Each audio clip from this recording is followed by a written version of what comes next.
So today we're going to look at lesson 5, and we are going to solve equations that have radicals in them. And there are very specific steps that you need to solve or that you need to follow, and these are those particular steps. So here is an example of the type of equation that we're going to solve. The first thing that you have to make sure that you have done is that you have to isolate that radical. That means you need to get the radical, and this is the radical, all by itself on one side of the equation. There can't be anything in front of it. There can't be anything beneath it. There can't be anything added or subtracted in front of it or added or subtracted behind it. So we want this situation that we see here, this radical all by itself. Then you are going to square, cube, or etc. both sides. In order to make this radical go away, I have to raise it to the power of its index. So this is the same as the index. So on this particular example, because the index is 2 right here, we need to raise this side to the second power. Because if you'll recall, that means that this underneath here is all raised to the first power, and then it's over 2. So if I were to write this in exponential form, it would be x plus 5 in parentheses, and I'll just write this briefly here. It would be x plus 5 in parentheses. It's underneath that radical raised to the first power. You don't see it, but that's what it's understood to be. And then the root is 2. So in order to make this right here a 1, because if I have x plus 5 to the first power, it's just x plus 5, I would have to multiply this 1/2 by a value of 2 over 1 so that the 2's cancel and we have a 1. So if I had an index of 3 here, then this would be to the 1 over 3, and I'd want to multiply by 3 so the 3's would cross cancel. If your index here was a 4, this would be 1 over 4, and I'd want to multiply by a 4 to get those to cancel. So whatever this index is, you're going to have to bring that whole radical to that power. And what's going to happen is it makes this radical go away, and you have just the number underneath the radical. For instance, let me erase this. Do you remember what we discussed regarding the square root of 2 times the square root of 2? So the square root of 2 times the square root of 2 is 2, because 2 times 2 is 4, so the square root of 4 is a perfect square, which is 2. So we did a shortcut. If you multiply a radical by itself, you get exactly what's underneath the radical. So if I did the square root of 1,000 times the square root of 1,000, I know that my answer is going to be 1,000. So consequently, if I have the square root of x times the square root of x, I'm going to get just x. So that is the whole point of why we are raising the side with the radical up to the power of its index. Now, one of the golden rules in algebra is what you do to one side, you must do to the other side. So if I square the left side, I have to square the right side. And so, like I said, when I square that radical, I get only what's underneath the radical. Nothing in there changes. We're not squaring the x. We're not squaring the 5. It just makes that radical go away. 3 squared is 9. And then all you have left is a simple equation that you're just going to solve for the variable. So this is easy enough to solve. We're going to solve for x by subtracting 5 from both sides. So we end up with x equals 4. And then you're going to have to check. Because we end up raising this side to the second power on this side, or any power, whether it's cubed to the 4th or the 5th, whatever, this equation that results from that doesn't know or understand what the original equation was. And remember, when we take an even root of a number, it has to be an even root of a positive number, and we're going to get a positive answer. So sometimes our answers can get messed up, and we can end up with a negative value that's not going to work. So we're going to check this. Always check in the original problem. So my original problem, I left the x out because I'm replacing the x with the value of 4, because that's what we got there, right?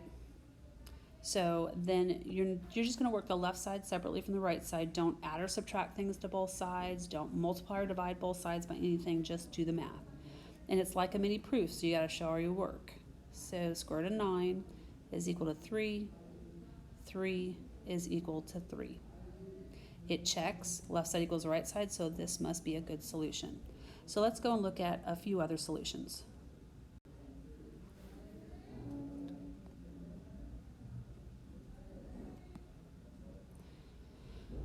So I'm going to do this example and let you do that one on your own. So, yes, I'm still sick.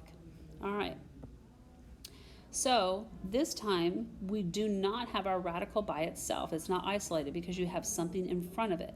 So what operation is happening between the 4 and the radical? Well, they're smushed together, so that's multiplication. So to undo multiplication, we divide. If I divide the left side, I have to divide the right side. And so those 4's are going to cancel.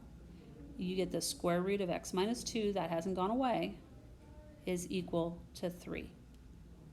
So now I have the radical isolated, and now I can raise it to its index. Well, it's a square root, so it has an index of 2, so I'm going to square both sides. That process of squaring that radical releases the x minus 2 from underneath the radical, and the radical goes away. 3 squared is 9, it is not 6. And then we solve for x. Add 2, and you get x equals 11. So now we have to check that because it might not work. So here's our check. Always check in the original. So 4 square roots. All right, so I'm going to put 11 in for x, and then work the left side separately from the right side. So I get 4 square root of 9 equals 12. The square root of 9 is 3 equals 12. 12 equals 12. So once again, we check. So this is a good solution. So now I suggest you pause the video and you solve this one on your own and then restart the video. Okay. So I'm going to go ahead and solve this for you. So again, the radical is not isolated, so I have to divide both sides by 3 to get rid of the 3. That gives us the square root of 2x plus 1 is equal to 6. Because my index is 2, I'm going to square both sides. Oops. And that gives me a 2x plus 1 equals 6 squared is 36. Then to solve for x, I want to subtract 1. I get 2x equals 35. And then divide by 2, you are going to get a fraction. Don't turn it into a decimal. Keep it as a fully reduced improper fraction. Well, I'm going to check that. It actually checks pretty simply. So here's our check. So I get 3 square root of. I'm going to change the 2 into 2 over 1 because I'm multiplying it to a fraction of 35 over 2. And then plus 1 equals 18. So here, these 2's cancel. And so I get 3 square root of 25 plus 1 equals 18. Oh, it's not 25, it's 35. I can't read my own handwriting. So 35. And then I get 3 times the square root of 36 is equal to 18. The square root of 36 is 6 equals 18, and 18 equals 18, which checks. So therefore, that is a good solution.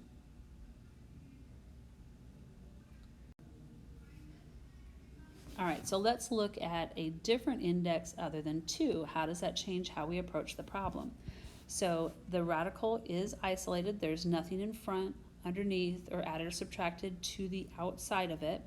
So because my index here is 3, right here, that means we're going to raise this side up to the 3rd power. That's going to release that x minus 1 out from underneath the radical, and the radical will go away. What you do to one side, you have to do to the other side. That's a weird looking 3.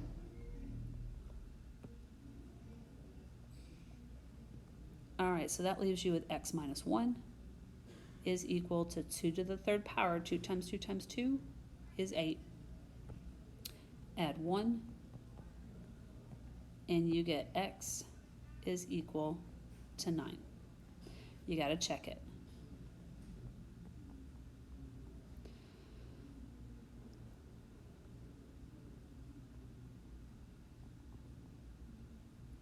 All right, so I'm putting 9 in here. Remember, we're doing a cube root, so the cube root of 9 minus 1, so cube root of 8, equals 2. Remember that 8 prime factors into 2 times 2 times 2 equals 2. I'm going to pull out a group of 3 out in front, and that gives me a 2 equals the 2, which does check. So 9 is a good solution. So what I would like you to do is pause the video and try this one on your own. All right, so because our index is 3, I'm going to take that to the third power, and that releases the x plus 5 out from under the radical. And then a negative raised to the third power is a negative. 3 times 3 times 3 is 27. And then to solve, we're going to subtract 5. And then x is equal to negative 32. So let's check that. So in the original problem, I'm going to put negative 32 for x plus 5 equals negative 3. The cube root of negative 27 is equal to negative 3. Now you can look at that negative 27 as negative 1 times 3 times 3 times 3, or you can do it as negative 3 times negative 3 times negative 3. Either way, because remember, a negative 1 is a perfect odd root. So here we go, a cube root of negative 3, negative 3, negative 3 equals negative 3. So I'm going to take out a group of 3 on front, and I get a negative 3 equals a negative 3.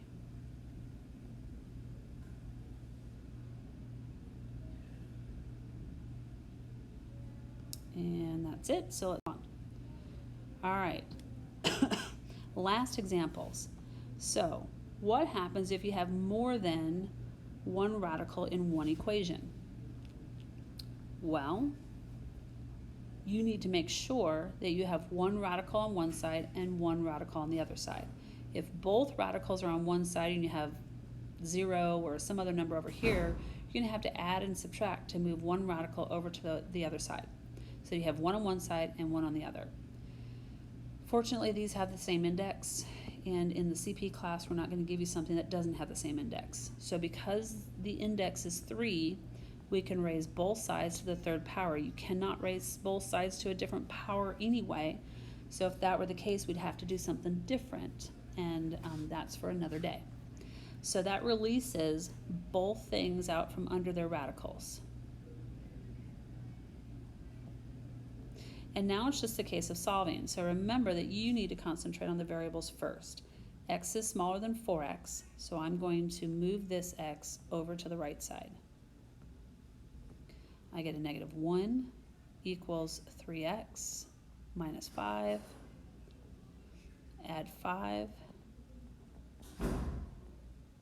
And I get 4 is equal to 3x. And finally, to solve for x, I will divide by 3. So again, don't change this into a decimal, leave it as a fraction. So then we're going to check. Now this check is a bit hairy, but you can get through it piece by piece. So I'm going to move this up. So I'm going to check in the original problem. So I'm going to start with cube root of 4/3 minus 1 equals cube root of 4 over 1 because I'm multiplying it to a fraction, which is 4/3, minus 5. Okay, well, let's work with this one first. Can't you convert 4/3 into a mixed number of 1 and 1/3? So I'm going to start there.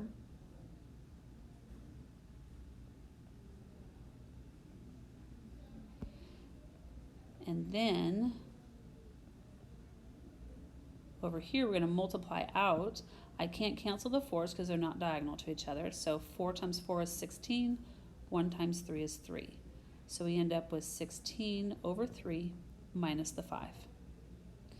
So over here on the left side, if I have 1 and 1/3 and I want to subtract 1, I can subtract these 1's and I'm left with 1/3. So 1 and 1/3 minus 1 is just 1/3. So I have cube root of 1/3 equals.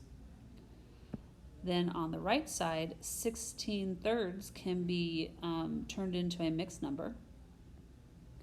And 3 goes into 16 5 times, which is 15, and that leaves 1 left over out of the 3.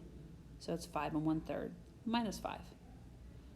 So I can take the 5 and subtract the 5 from it, and I have left the cube root of 1/3, which so happens to match the left side of the cube root of 1/3. So we can leave it at that because I finally have the left side equaling the right side, and so that checks. So that means that this is a good solution. So you do this one on your own. It's the last problem. I'm just going to say, remember to isolate the radical.